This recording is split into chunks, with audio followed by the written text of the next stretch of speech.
guys, how are you? Hope you're well. So I wanted to continue talking today about the horror TV series Penny Dreadful. So the pilot of the series just aired last week and I had a few impressions about that initial pilot, and if you haven't seen that video and want to check it out, you can see that here.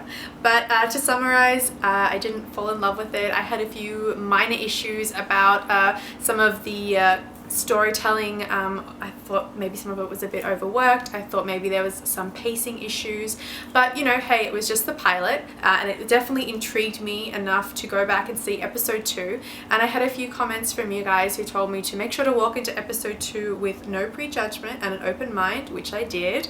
And yeah, I wasn't originally intending to even make a follow-up video about Penny Dreadful, but because I have a few new thoughts, I thought that maybe I would follow it up and share them with you. So let's talk about Penny Dreadful episode 2, Séance. This episode didn't really give us any new plot development as such.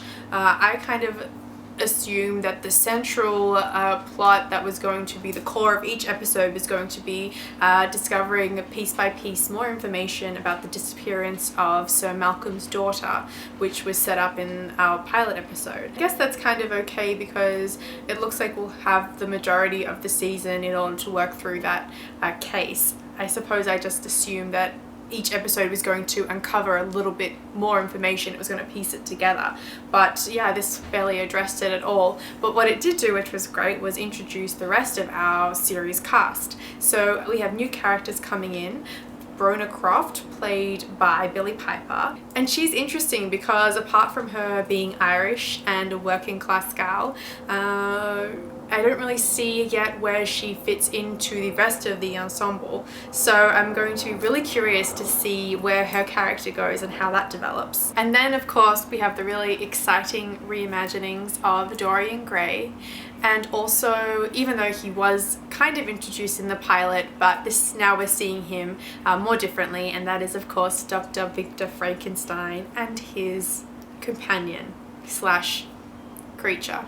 How this series approaches and develops the relationship between these two is just incredible to watch. It's like nothing I've ever seen before, and this is like the most famous pair throughout history. We've seen reincarnations of Frankenstein and his monster like again and again and again, but I've never seen it done quite like this. They're taking a gentler, more inquisitive, scientific hand to the relationship. It's of a carer, a father and a son type dynamic. So through this second episode, we're still trying to figure out who all our key players are, and more importantly, what each of them want. I mean, the way that this show is constructed, it's constantly keeping you at arm's length. We're only finding out very small tidbits of information, like collecting breadcrumbs along a trail. In that, I feel like it's more about creating this very rich and detailed world and atmosphere and feeling, rather than getting right in there and giving you story. By far the most engaging character for me is Vanessa Ives. Eva Green, again, I can't get enough of her on screen. I could just watch her standing still, doing nothing all day long, I think. I do have to say I'm kind of quietly pleased that Josh Hartnett does not have a more prominent role thus far in the series. I mean, he's a gorgeous looking guy, but I just, like, his acting is ridiculous. I think he looks like a piece of cardboard. Yeah, I don't know, something about the dead look in his eyes just doesn't work for me. With only 8 episodes in the series of Penny Dreadful, there are a lot of questions being raised and a lot of very definitive separate storylines being developed. Especially we've got the one with Eva Green and, I should use her character name, I'm sorry, Vanessa Ives and Sir Malcolm.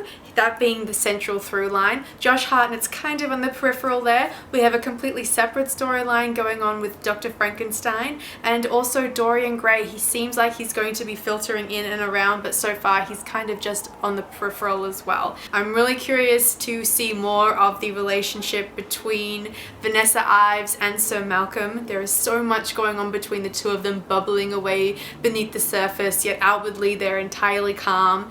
And there's just so much more to that than we're getting at right now. So I'm really curious to see how that's going to play out. I also really want to know more about the Josh Hartnett, Ethan Chandler character, because so far he hasn't really stepped in to become a part of the group, and he hasn't really taken ownership of his role and what he's going to do next. He also seems like he has a real dark side to him as well, which I think is going to come out soon as well. So yeah, it's like so many questions coming up, no answers. I think they better get moving and give us some more plot, especially in the next episode. Thanks for watching, guys. Please give this video a thumbs up if you'd like to see more of my reviews on Penny Dreadful as I continue to watch the rest of the season, and I can sort of go into more detail and deconstruct each episode and get more specific with the plot and the characters. Thank you again for watching. Please subscribe to my channel if you'd like to see more reviews of what else I've been watching lately, and I'll talk to you guys soon. Bye!